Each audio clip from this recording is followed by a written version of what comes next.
edhe pse ndoshta nuk është shembulli më i mirë që duhet me marr, unë parapëlqej që sinkronizimin e aparatit pianistik prej trurit e deri te gishti me spjegu përmes analogjisë së zinxhirit ushtarak. Do të thonë, kemi generalin, kemi bazën ushtarake, kemi aviacionin, kemi helikoptert, kemi tanqet, kemi autoblindat dhe kemi ushtart. Do të thonë, ushtart suportohen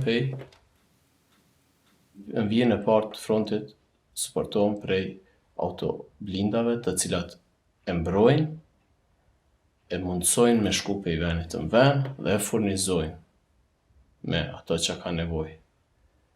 Ushtarët duhen me qenë të trajnuar, këtu flitet për aktivitetin e gishtit, sa më të trajnuar janë, aq më mirë do të performojnë këtu.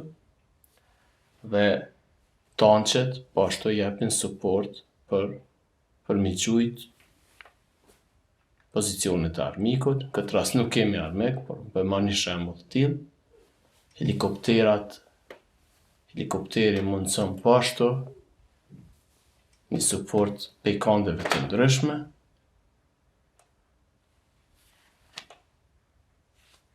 Aviacioni mundson suport bombardimeve, kur kemi nevojë për shembull për një forte. Dhe baza ushtarake, e cila i çon impuls për gjitha këto pjesë tjera të trupit. Respektivisht, nervat kalojnë nëpër qafë, nëpër shpinë, në dorë, në krah, para krah, në nyje, deri në majë të gishtit. Do të thonë, ne duhet ta mundsojmë këtë komunikim nervor dhe feedbackin që i kena përmes prekjes të jetë i vazhdueshëm mes trunit ton dhe gishtave. Nëse një pjesë e aparatit nuk funksionon, rezultati do të jetë më i vogël se ai që është i dëshiruar. Andaj gjithmonë për me përkujtu veten që ky shembull është për me përkujtu veten që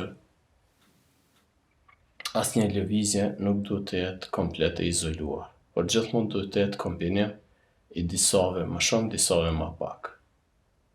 Tash ndonjëherë përdorim rotacion më shumë, ndonjëherë më pak, ndonjëherë përdorim më shumë lëvizje të nyjes, ndonjëherë më pak, ndonjëherë përdorim më shumë lëvizje të brylit, ndonjëherë nuk përdorim fare lëvizje të krahut ose janë minimale.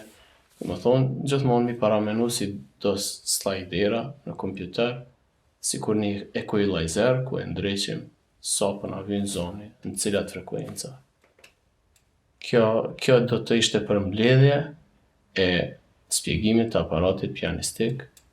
Besoj që deri këtu e keni një pasqyrë fillestare e lëvizjeve të shëndosha pianistike.